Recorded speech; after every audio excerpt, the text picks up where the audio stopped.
you have little bits either in your personality, either inside of traumas or whatever it is that you're continuously working in yoga. It's not that yoga suddenly is going to fix everything.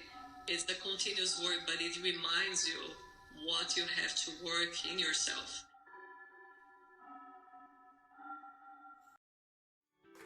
Hello and welcome to How We Are Healing, the podcast where real people share vulnerable stories and life-learned lessons. I'm Tristan, friendly yoga teacher and your host through the darkness towards healing, one conversation at a time. And now, on to the episode. Here, far, wherever you are. Hello and welcome to the How We Are Healing podcast. My name is Tristan Cox, and with me is Daniela Solomon, yoga teacher, among many other things. Welcome, Daniela, to the podcast. Thank you so much, Tristan, for hosting me. It's really a pleasure. Yes, for sure. Oh my gosh. So we met each other, was it 2 years ago? Yeah, it was 3 years ago. Oh my God. How time flies, right? Yeah. Yeah. So we met each other at a place. I'm not going to name them just for their privacy, but it was a yoga retreat center here in Puerto Vallarta where I'm living, and you're calling right now from Wisconsin. Wisconsin, yeah. Okay. Little town close to Milwaukee. Yeah. Okay. Close to Milwaukee. Is it more suburban or more rural or? Yeah, suburban. Yeah. Okay. Cool. Nice. And so.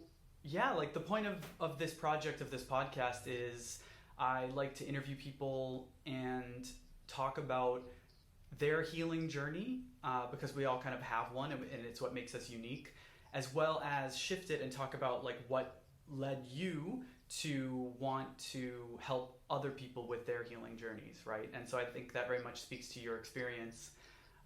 So why don't we just get started with, what moment or moments in your life led you to like, oh wow, I need to kind of heal something, share as much as you'd like, and then also share, how did that moment influence then getting yourself to a healed place and then wanting to heal others? Sounds good. Well, I think I have to start by saying that I'm from Brazil. So I moved to the US in 2011 to Florida, actually, with my husband and 2 kids. And then I had an opportunity to move to Wisconsin in 2013 because of my work. So it was a huge transition. You can imagine for a Brazilian that doesn't know anything about snow and snow sports and all these things.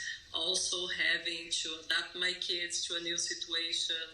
My husband with a new job. I had a new job. It was a lot going on inside our family, I have to say. So among all these things that were going on in our lives, I was kind of seeking for something that could bring me some balance outside of this a little chaotic situation. And I had no idea how I would find something. Like, I had no idea.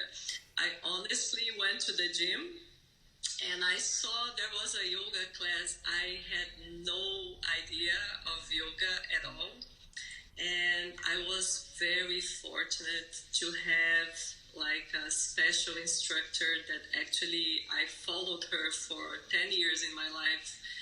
She was extremely special kind of person, and she had something that I think we're kind of losing a little bit in yoga, unfortunately, in the Western type of yoga in gyms, that we're losing really the connection with people and talking a little bit about philosophy and all these nice things that yoga can bring to our lives.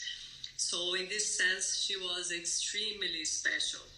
And actually, I think that because of her, I was able to survive the winters in Wisconsin.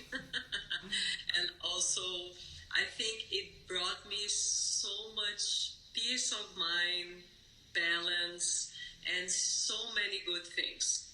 I have to say that the rest, that usually what people is seeking more, like having more stretching your body, the workout part of the yoga, which is also cool for sure.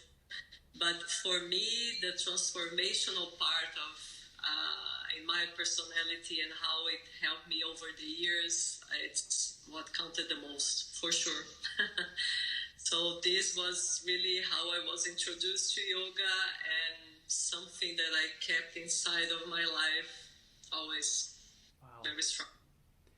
It's actually amazing hearing that story because I have pretty much the same exact story. It's like I was going to the gym, I was lifting weights, and I just knew instinctively that I needed to kind of stretch, and found a yoga class and was lucky enough to have one of those kinds of yoga teachers that adds the spiritual in with the physical fitness aspect. And so I was so lucky that I didn't just get yoga as exercise in the gym, as you were kind of alluding to, which is, I think, what is in 95% of classes right now.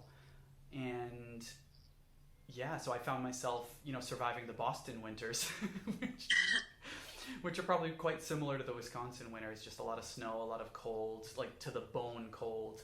And it's just so cool to hear that. And so you found that although yoga was giving the physical benefits, it also gave you that balance that you were looking for. And it was almost like the mental benefits of yoga started to supersede or overcome the physical, right? I think so. I think it had like a fundamental transformation in my life.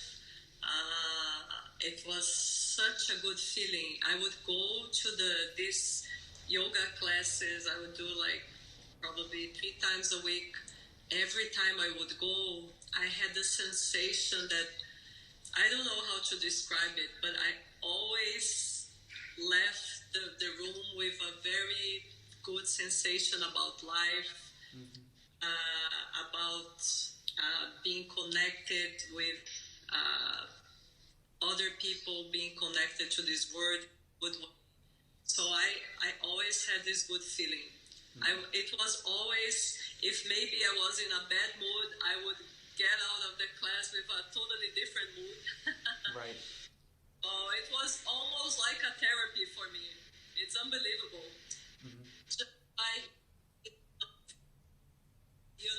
You really think about it, and yeah.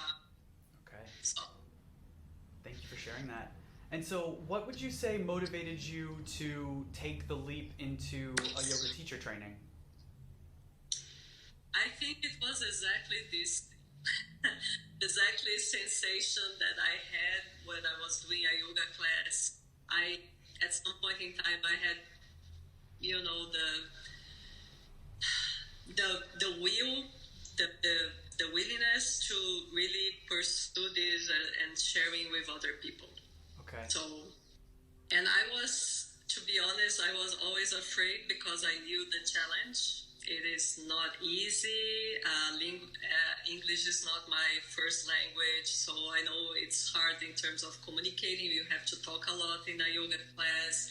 It is tough because you always feel you're not 100% prepared to teach. It's so much that you need to try to share and everything. So I was very hesitant. However, I have to say, so in 2022, I think everything happens for a reason. And so I went to this yoga retreat in Puerto Vallarta with my husband. I really wanted him to have this experience as well. He has been practicing with me for a couple of years, but I wanted him also to be in this environment, which is so cool, right? And among all the teachers, I have to say that you, Tristan, was the one that really had a special light, I could tell, and this sense of inspiration. And you can feel once you talk to a teacher and you hear how this teacher speaks and so on. So I had a very close connection with you, as you know. And then I was brave enough to ask you the question if you were willing to teach me because of my job, I wouldn't be able to immerse myself in 30-day with yoga teacher training like the conventional one. So you are flexible enough to create a program that was online, and actually that we had this. Yeah, it took like 6 months actually, right? Yep. It was a long period of time. So and it was not only an amazing yoga teacher training, but I think we had a very close interactions as friends, so we could talk a lot about nice things, which was good. Mm-hmm. So yeah, it was wonderful. Just at the very perfect moment. I'm very grateful for that training. It was very good. Thank you for your kind words. That's so sweet to hear. It's like I've been going through something, in the last 6 months or year. I don't know if you ever heard of the dark night of the soul. It's essentially when you are confronted with your ego, your sense of self, and in a way that very much challenges who you think you are, because you're forced to deal with the dark side of your humanity, because as humans we're capable of some really kind of disgusting, ugly behavior sometimes. And so I had to kind of reconcile that with myself of like, oh my gosh, like I'm not exactly who I thought I was, because I am human and I am fallible and I am, et cetera, et cetera. And it's a process that a lot of people write about because it is such a powerful thing. But I've come out of that over the last few months, and I'm starting to change the negative voice that was in my head back into a positive one, that I think I had when we were working together, right? And so, just to kind of hear you say those really nice things, it just feels so nice to hear, because that's why I personally got into yoga teacher development, and why I wanted to create a program, and why I got into yoga myself. I had a negative voice in my head just because of life, upbringing, society, etc. Pick what it is, media. And so going into yoga classes and hearing the teacher say, you're exactly where you're supposed to be, you're doing everything you need to be doing, everything is working out for your benefit no matter what, whether it seems good or bad or neutral, it's all for the good, it's all for ascension and a rising action. And it's just like, whoa, like you hear those things and it's just such a mind-blowing experience. And it's so different from what we are bombarded with on social media, and from friends sometimes who maybe say something that is a bit negative or whatever it is. So just to hear you say that, and to hear that we have that connection, and that you enjoyed the program so much, it just means so much to me to hear that. So thank you as well for just being willing to even have this call and share your experience. Thank you. It was amazing. I think you're very well equipped with knowledge, first of all, because you had your training in India, right? So first of all, you have extremely deep knowledge about yoga, about the philosophy, and we discussed so many things, movement and so on. It was a very well-balanced training.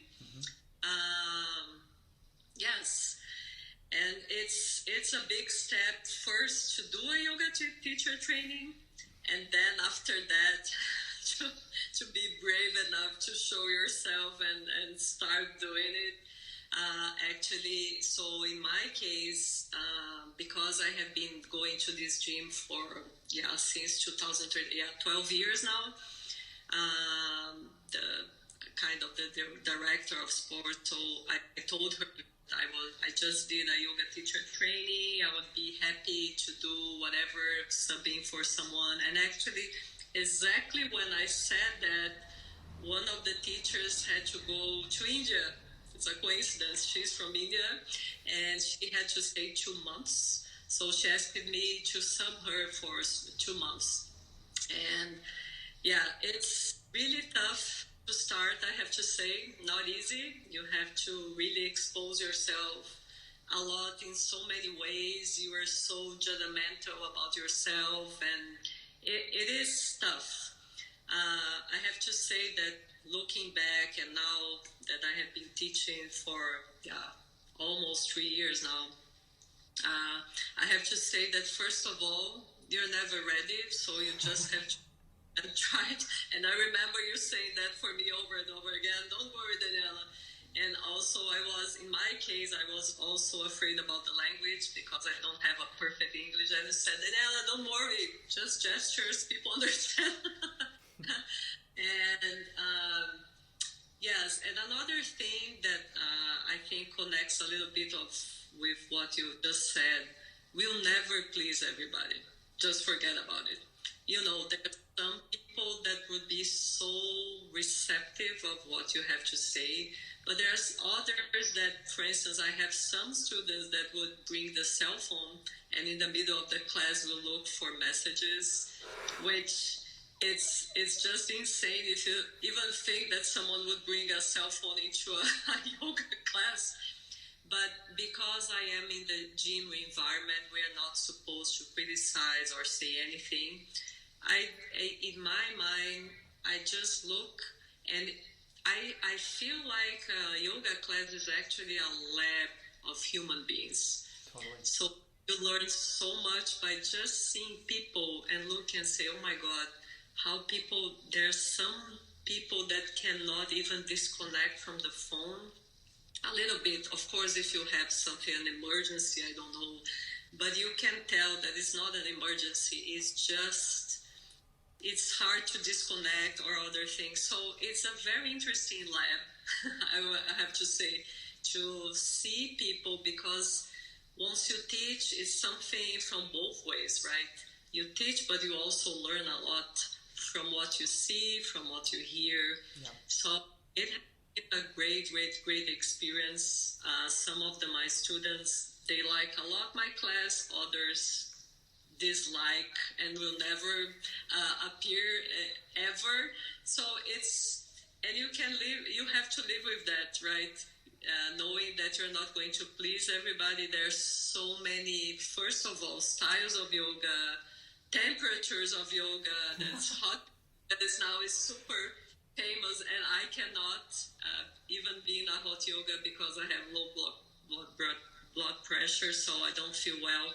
But anyways, you have to find whatever connects to you and with the instructor and what they say and so on. So right.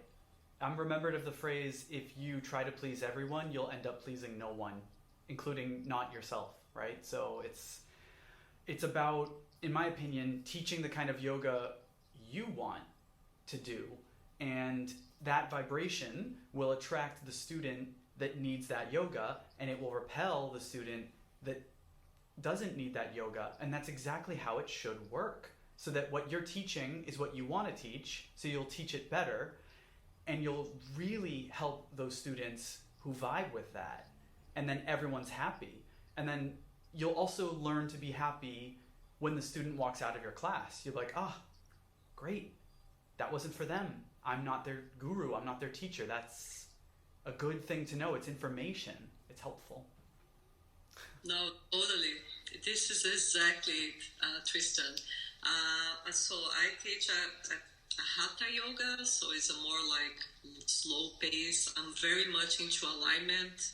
I like very much to talk a lot about positioning, alignment, really concentrating yourself in your breath and, making all this nice connection. Right. And this is not for everybody. Totally. You are 100% athletic, that you want to move. You're going to hate this class. And I can tell, so I can already tell when I see some people kind of say, oh my God, this person is not going to stay here. Because, by, the vibration, the sometimes maybe they're too anxious or they want to move a lot. And, if I had a situation that's funny. In my class that I was holding a pose, for instance, and someone starting to do vinyasa like crazy, because they felt like, oh my God, I'm not moving. What's going on? I need to. So that's very interesting to see from the outside. Another thing that I think is very interesting as well, and probably after COVID, because people were so lacking so much like touching and all this stuff because we were paranoid. We cannot touch because we're going to infect others. We cannot. So usually at the end of my class, I place a little towel on the eyes, I pressure, and then I press here on the shoulder blades and so on. And some people, they come to me end of the class, oh my God, thank you so much that you actually touched me or did something. I feel like a lot of people are lacking this, you know, little things like human interaction that we used to be like touching people a little bit and having a more, I don't know how to say that, but I think we were very paranoid after COVID about, you know, keeping the distance, not touching anyone, right, and all things. So, yeah, this is another thing interesting to see. I don't know if you had similar experience, but oh, for sure. Well, it's like it's about intimacy and non-sexual, but it is sensuality because all sensuality means are the senses, right? So like skin on skin, when it's someone else's skin touching your skin, releases a flood of different hormones throughout our body, and also we are electronic magnetic beings, and so when you're connecting with someone else like that, there's charge, there's electricity, there's literally electrons flowing between our bodies, and it's like everything gets in sync and in resonance, right? Our heartbeats start to sync up, our temperature starts to regulate between the bodies. So it's like there's so much happening when there is that beauty of yoga teacher with that student, when there's that physical touch, you know, obviously with that integrity of, you know, it's for the class and that sort of thing. And I think it's one of those things that gives me a lot of hope that no matter what happens with technology and artificial intelligence and robots, it's gonna be a long time, if ever, before there is technology that can replicate that. Maybe one day there will be the robot that can emit the right vibration that mimics that sensation, but I think until then, I think the career for a yoga teacher is gonna last as long as it's ever been, right? It's been infinite in the past, and I think it'll be lasting infinitely in the future. And that gives me a lot of hope and faith that maybe even my program can play a little part in that, in helping people AI-proof their future career. Because, you know, let's fast forward 5 to 10 years, we have AI really advanced, it's self-replicating, it teaches itself, it's essentially conscious. And then we also have robots, physical representations of the technology in the world doing jobs that humans used to do, right? What does that leave for humans? Like, what are we gonna do? And I think what's gonna happen is, you know, you look at people who make a lot of money really quickly, usually what they end up going to is addiction, drugs, because drugs are a form of connecting with God. It's an artificial connection, but it's a connection. And it can lead to a downward spiral, but it can also lead to an evolution in people understanding like, oh, I shouldn't be going through the drugs, I should be actually just connecting with God myself. And that's where a yoga can come in, and that's where a yoga class can help, because you'll have a teacher teaching you what it's about until you can get yourself into doing your own personal practice of yoga. But even still, you might want to go to a class anyway because you want the community aspect. You want that touch that can only happen when you are with others in that environment. So there's so, like, in just that little thing you said, there's actually so much to that, and there's so many places that my mind is going. No, I agree, but I don't think it would be like end of civilization if we lose the touching, the human aspect of relationships and all these things. I have like a dual thing inside of me in terms of technology. From one way, of course, I use technology in my work. It's so helpful. You use AI and all these things. But nothing matches for me going to a yoga studio, and having an in-person class. To be very honest with you, just looking to a screen after I'm sitting in front of a screen for hours and hours of my work is just impossible. Yeah. So I to disconnect. I need to go to the studio. Just disconnection and to really immerse and really feel what you're supposed to feel. Listen to what you have to listen. Disconnecting with all these, machines and so on. Yeah. So I don't think this is going to disappear, Tristan. It would be extremely sad, honestly. Well, I mean, you look at the root word of yoga, it's yuj, which means union or connection, and it's referring to the union and connection with God. It's like you and the experiential thing. So it's not intellectual, it's not anything you can get from a book or reading. It's a matter of you personally experiencing the connection, the interconnectedness, and the oneness of all, right? That's what I mean when I say God. So yeah, there's never going to be a replacement for that because we need other people in life. They are our mirror. They are there to reflect us and to bounce off of and to share. And that's why we're here. We're here to connect with others. So I don't think we will have a future that's 100% Wall-E, right? Where we're all in our little chairs and we've got our meals and we're staring at a screen and we don't ever need to get up. And it's like, I think there will be a group of people who want to do that, and that's okay, that's fine. But I think there's going to be just as powerful of a counter movement of people who go, I want to be in the world. I want to be in nature. I don't want to say suffer, but like I want to be uncomfortable if it means I'm alive, right? Rather than just total comfort and total unplugging from nature and in the real world and plugging into the artificial and the technology. Like I'm with you. I have the two minds about it. I see the positives of technology, but I also see how no. Yeah. I'm also thinking that, in today's current political scenario, I'm not going to talk about politics. I know it's extremely controversial. I'm not going to say anything. I'm just saying that I think the scenario that we have with a lot of hate, a lot of judgment and all these things, I can see the yoga is a place that you never have this type of feelings.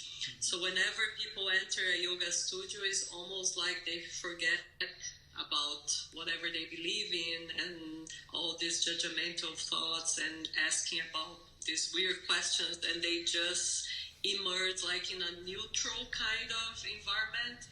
And I think this is extremely important considering what's going on, not only in the US, but in the world in general, that you can very easily see in social media, for instance, people like fighting, you cannot even express their opinion.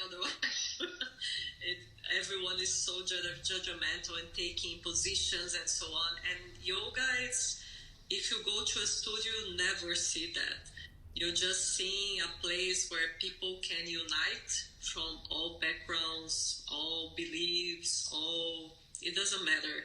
So this is one of the other things that make me extremely happy and satisfied to be in a place that you can be yourself without all these crazy things going on from the outside world. So totally. Yeah, and what you're saying about politics, it's like it's implicit in the political system. There's one side and another, which is duality, which is the complete opposite of what yoga is about. Yoga is about oneness, the interconnectedness of everything. Everything is one thing, like we're not separate from anything. We don't need anything from the outside because we're already whole. And that's the kind of attitude and philosophy and set of beliefs that set you free. When you can kind of really not only believe it, but feel it and know it deep down because you've experienced it in that moment, that's when things can really, really change for you. And you're right, it's like you walk into that studio, you pass a threshold, and all of that stuff of duality, separation, conflict, divisiveness, it goes away because you are there to do one thing together as a group. And it's like, it's all in that in that system, how it works.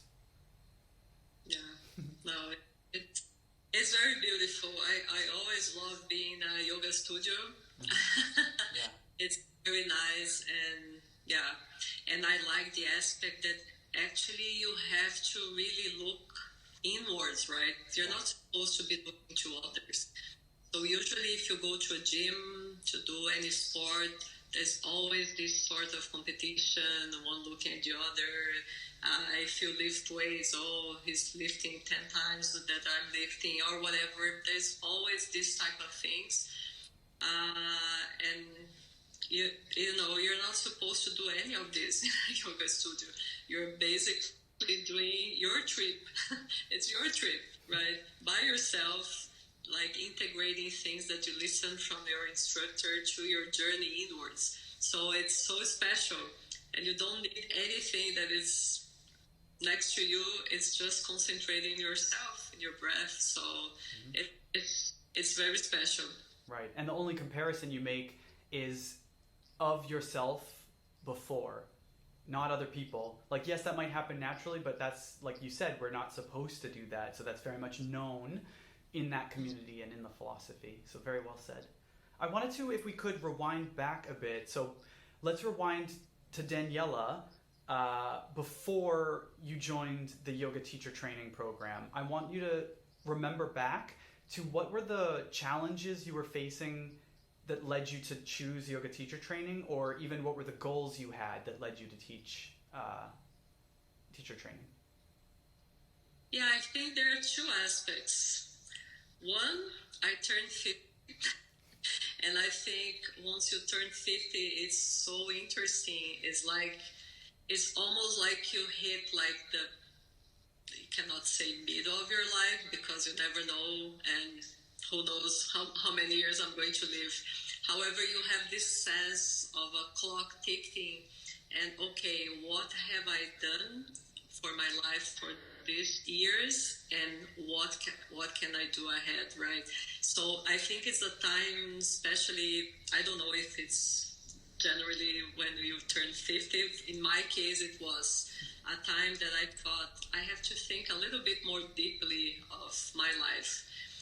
And then I was thinking, okay, what can I do?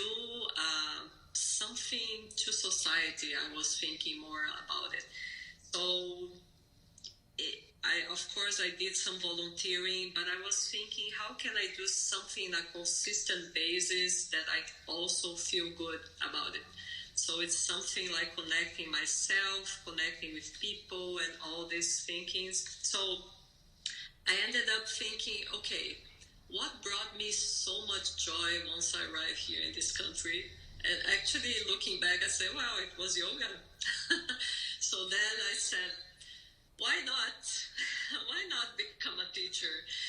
And I also think, oh my God, how I'm going to do it? I had no idea because, again, as I said, I work full time, and you know we're always running, so working, and then you have to cook, you have to take care of the house, you have to do so many things. How I'm going to manage to do it? And again, I always think that things happen for purpose. I'm pretty sure, Tristan, I went to that yoga retreat for a reason, and it was to meet you. I'm pretty sure about it. Yes. For the really main reason. So, as you said, each person goes for a reason. Of course, for my husband, it was another reason, more connecting with himself and so on. But for me, I was seeking something that I didn't know exactly what it was. And the right moment that we had a connection and we started to talk more, and I don't know if I asked you or you said something about teacher training. I really cannot recall how the conversation started, but so happy. I said, oh my God, he's my solution. Yeah. And so in this sense, I have to say, Tristan, you had like a pivotal role for me, because it was not just about doing a yoga teacher training. It's actually finding a purpose for my life outside of my job. It's not that I don't find purpose in my job. I like my job very much, but I also felt like I had to give more, to do something that I could connect more with people, and maybe in, I don't know, retribute or give back what my yoga instructor has given me for so many years. So yeah, it was just perfect. Wow, very cool. It reminds me of the concept of ikigai, which is a Japanese concept. Are you familiar with it? No. So you know how a Venn diagram works? It's like there's two different concepts and they meet in the middle and share something in common. So now imagine there's four.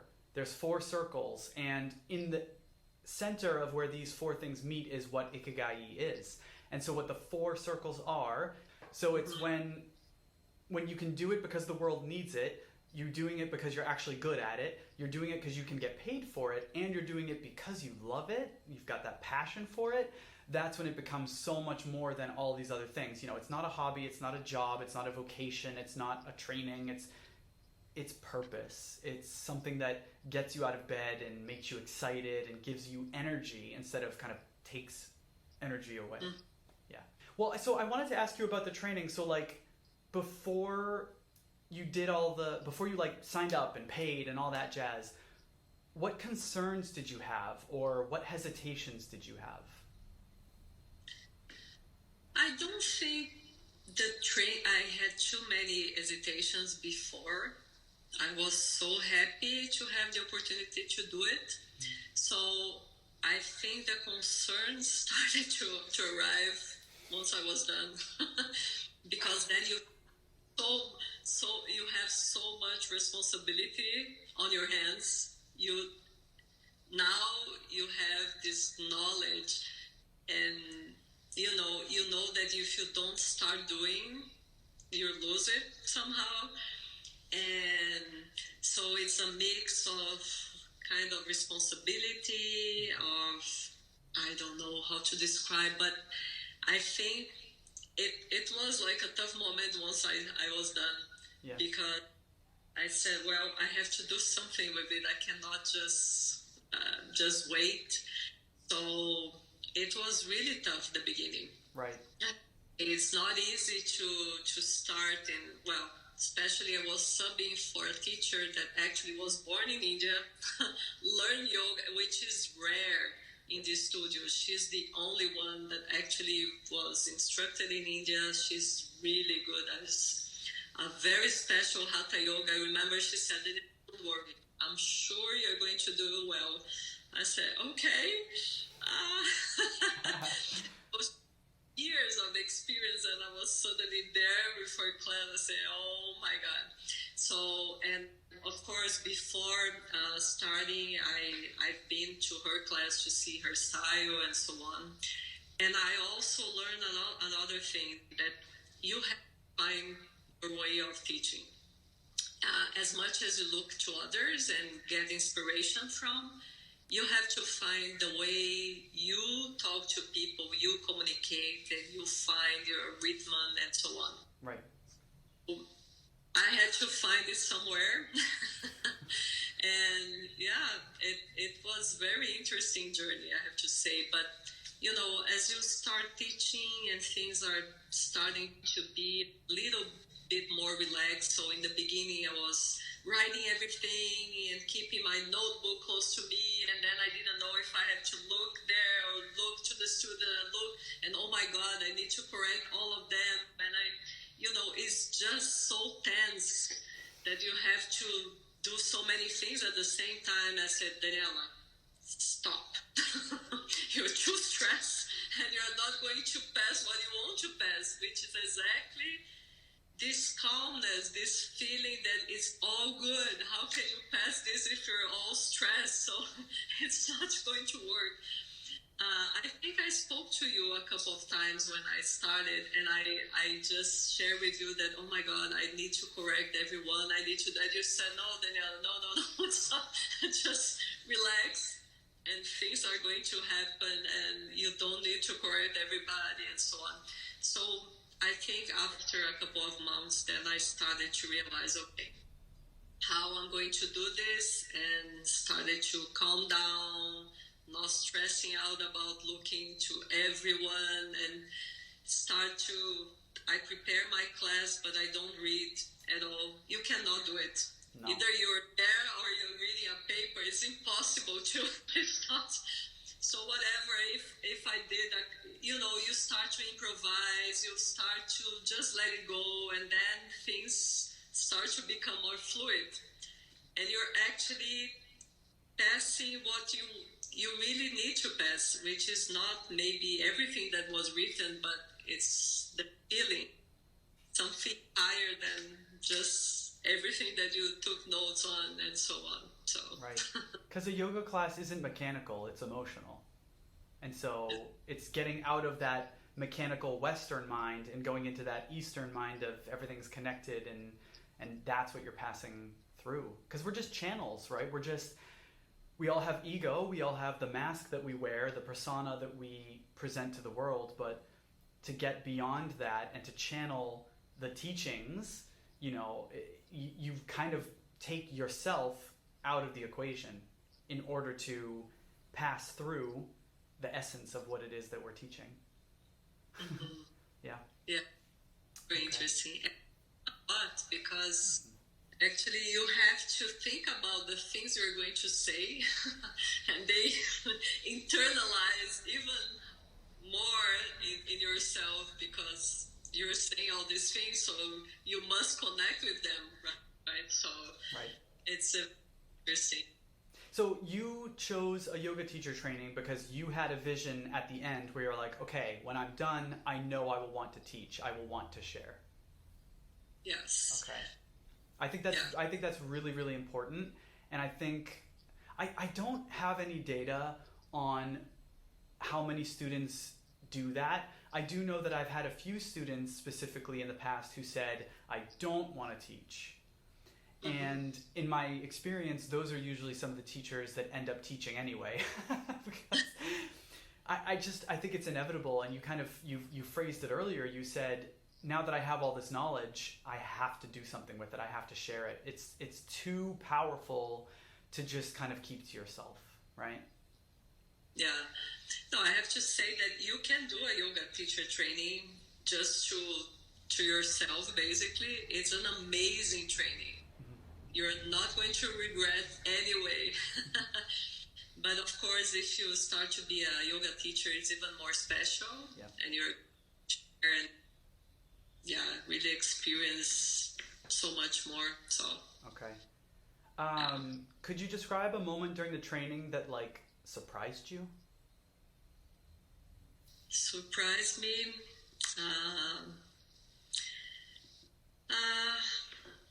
I don't know if surprised me. I was always very intrigued by whatever you have to say, because you always came with different topics, very interesting topics, and yoga is so dense, right? In philosophy, so many things that it's I just feel like it you feel kind of smaller in some ways, because there's so much. And then you started to feel like you're smaller. So my God, it's because of the amount of things that you learn, and then suddenly you're just this little creature in the universe of knowledge. So I had this feeling like, oh my God, I don't know anything. You have this sense of suddenly, there's so much that needs to be learned. And I think this was my feeling, Tristan. Mm-hmm. I was this very little small creature trying to seek knowledge, and I was lucky, because again, I felt like you were so well prepared. Mm-hmm. You had so much to share. It was very impressive. Oh wow, thank you. I mean, I too still continuously have that feeling that the more I learn, the more I understand that I have so much more to learn still, and just the smaller and smaller I feel. I mean, at the end of the day, like how we look at ants, right, and their size and in the universe and scale, it's like if you go up a little bit, we are like ants on this rock hurtling through space, you know, attached to a sun. It's like we're the scale of what we are in this universe is so infinitesimally small, and you can kind of feel two ways about it. You could be like, oh my gosh, I'm so small, but at the same time you could be like, but I'm so expansive at the same time. The fact that we're here and that we're thinking and that we're feeling creatures and that we're having these experiences, it's like you almost get the opposite effect too. Like, my God, my life is so grand. At the same time, it's like it's a paradox, isn't it? Paradox, yeah. Very much. Yeah. Was there a particular session or technique or exercise that changed something for you during the training that made you just be like, whoa? Yeah, I think actually there's something that I still struggle with, which is crazy thing, a yoga teacher, but for me, breath is something that is hard. So I have always to remind myself to be more connected to my breath and to calm down and to, so it's very interesting. I'm happy that at least from my students' perspective, they look at me and they have the sense that I'm extremely calm. This is usually how people see me, but inside I'm always like thinking too much, thinking in this and that, what I have to do, what is this, if I'm in a class, I'm doing this, and then I have to do that, and my mind is always super, so, and then I lose, when I start with all this thinking, you lose the connection with your breath, right? Mm-hmm. So this is something that I remember I struggled during the training to do all the breath exercises and so on to really deepen the breath and so on. So I have to remind myself till now, Tristan, I have to say, it is a journey, but I think yoga is a journey for everyone. It's, you have little bits either in your personality, either inside of traumas or whatever it is that you're continuously working in yoga. It's not that yoga suddenly is going to fix everything. It's the continuous work, but it reminds you what you have to work in yourself. Yeah. So I think yoga always reminds me, Daniela, remember you have to breathe calmly. Come back to your breath when you start with your mind going like crazy. So right. You didn't say it, but I think you also kind of said it. When you are away from your breath, where you are in your mind is either the past, because you're judging something that happened, or you're in the future, you're worrying about what will be. And so what's amazing about coming back to the breath is it's an exercise in presence, in what is, not what will be, not what was, but what is right now. And that's the beauty of the breath, is that it is just total presence, because you can't breathe for the future and hold your oxygen and save it, and you can't retake a breath that you already took. It's about how are you breathing right now, right? Exactly. Yeah. And something that I heard recently that I really resonated with, it was actually talking about yoga posture, specifically when you're seated for meditation, but I'm finding it now coming to me because I think it fits with the breath as well, where when you're getting ready for a yoga posture, you want to make yourself rigid and get yourself in the proper position and kind of stretch and strain your muscles, but then you need to kind of relax them, no? So that you're rigid and you're relaxed, and now you're somewhere in between, because one or the other is too much. You can't be too rigid and you can't be too relaxed. You need to be firm in your posture but calm in its way. And the way that it's described in nature is, imagine that you have a bird in your hand, and what happens if you squeeze to keep it in your hands? What's going to happen? The bird's going to die, right? And then what also happens if you just are too loose and it's too open? The bird's going to fly away. But if you can find a way to hold that bird, which can be the breath, or it can be the pose, or so many other things in life, so that the bird feels safe enough to stay, but not pressured enough that it wants to leave. And it's about a gentle presence. And so I don't know, I've been thinking about that a lot lately when it comes to the breath and when it comes to my own mind, right? Because you said that your students see you as calm, Daniela, but you see yourself as the storm that's going on inside. I think a lot of people are going to identify with that. A lot of people will empathize and say, oh my gosh, me too. Especially yogis, because, I mean, listen, there's a reason people go to yoga. Hey everybody, Tristan here. So I was recording that session with Daniela and we talked for maybe another 40 minutes and the audio capture I had stopped at that point. So I didn't get to record the last 40 minutes of our conversation, which is a shame. It was such a lovely rest of the conversation, but I do actually have the list of questions that I went through with her and I remember her responses, so I wanted to share those with you, and I didn't want to burden her with another call because she's busy. She's a mom, she has a full-time job, and she does the yoga teaching on the side. She's just an amazing person, and she also did offer to have another chat, so we're always open to reconnecting with her if there is that demand from you guys, from the audience. So without further ado, let me just share just two of the questions and responses with her that I thought were really powerful, and I wanted you to get that information. So I had asked her what was an unexpected benefit from the yoga training, and she said it was to her professional job. So because she was getting so much more confident leading group sessions, yoga classes, it was at a time when her work actually needed her to step up and have more of a leadership role in terms of leading discussions and being more present on calls. And so she said that was just awesome timing that she was able to do that and get those skills about, leading groups and talking. The other question and answer that I wanted you guys to know about was I asked her if there was somebody seeing this yoga training and they were on the fence with their decision. They were kind of yes and no and weren't sure.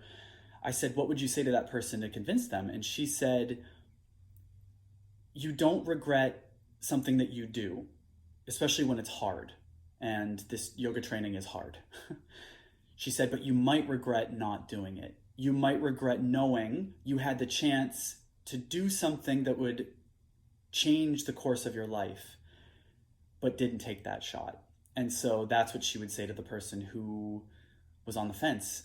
And it was like one of those moments where I was just like blown away at the power of that answer. And it was like, I would have never thought to position a yoga training in that way. But when I look back at my own life and my own experience, I feel exactly the same way.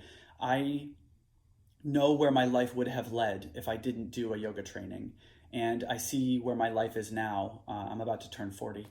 I see where my life is now and where my life is going because of yoga. And I feel exactly the same way. It's like I would have regretted not doing it. I would have chose such a different path and my future would have been so different.